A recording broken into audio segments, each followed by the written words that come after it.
അവസാന ലാപ്പിൽ അപ്രതീക്ഷിത ട്വിസ്റ്റുകളാണ് പാലക്കാട് ഉപതെരഞ്ഞെടുപ്പിൽ. BJP വിട്ട് കോൺഗ്രസിലെത്തിയ സന്ദീപ് വാര്യരെ ചുറ്റിപ്പറ്റിയാണ് ഇന്നത്തെയും രാഷ്ട്രീയ ചർച്ച. BJPയുമായി ഇഴഞ്ഞു നിന്നപ്പോൾ ക്ലീൻ ചിറ്റ് നൽകിയ CPM നേതാക്കളായ AK ബാലനും MP രാജേഷും ഇപ്പോൾ മലക്കം മറിഞ്ഞു. കോൺഗ്രസ് ഇപ്പോൾ RSS ക്യാമ്പായി മാറിയെന്നായിരുന്നു AK ബാലന്റെ പരിഹാസം.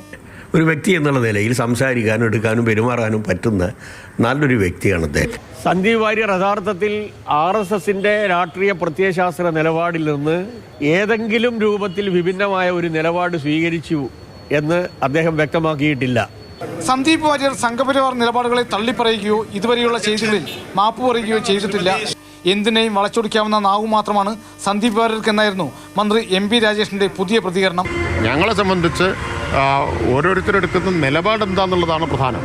ഏത് വ്യക്തിയാവട്ടെ ആ നിലപാട് അറിഞ്ഞിട്ട് നമുക്ക് അതിനെക്കുറിച്ച് പറയാനാവും. കേരളത്തിൻ്റെ ചരിത്രത്തിൽ ഇത്ര ഹീനമായ വംശഹത്യ ആഹ്വാനം നടത്തിയ ഒരാളില്ല. കോൺഗ്രസിന് ആ കാളകൂട വിഷത്തെ സ്വീകാര്യമായിരിക്കും. എന്നാൽ മോഹഭംഗമാണ് CPM നേതാക്കളെ കൊണ്ട് ഇങ്ങനെയൊക്കെ പറയിപ്പിക്കുന്നതെന്നായിരുന്നു KPCC പ്രസിഡന്റ് K സുധാകരന്റെ തിരിച്ചടി. CPMന് എന്തെങ്കിലും പറയണ്ടേ?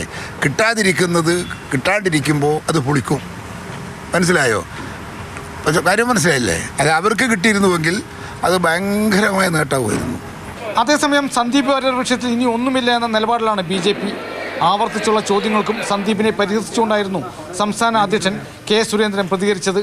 ഇനി അത് വീണ്ടും എന്നോട് ചോദിച്ചിട്ട് എന്ത് പറയാനാണ്? എന്തെങ്കിലും പ്രസക്തമായ ചോദ്യങ്ങളുണ്ടെങ്കിൽ VD സതീശൻ വല്ലതും പറഞ്ഞോ, സുധാകരൻ വല്ലതും പറഞ്ഞിട്ടുണ്ടെങ്കിൽ ഞാൻ മറുപടി പറഞ്ഞു.